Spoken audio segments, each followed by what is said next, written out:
एक खेकडा समुद्रकिनारी चालत होता आणि त्याच्या पायाने पडणारे निशाण बघून तो खूप खुश होत होता.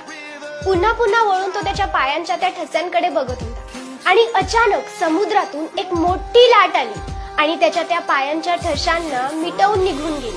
ते बघून त्या खेकड्याला खूपच दुःख झालं. तो समुद्राला दोष द्यायला लागला की मी माझं संपूर्ण आयुष्य तुझ्यासोबत घालवलं आणि तू माझ्यासोबत असं केलंस. तुझ्याने माझा छोटासा आनंद सुद्धा बघितला गेला नाही. तू माझे सगळे पायाचे ठसे मिटवून टाकलेस, ज्यांना बघून मी इतका खुश होत होतो.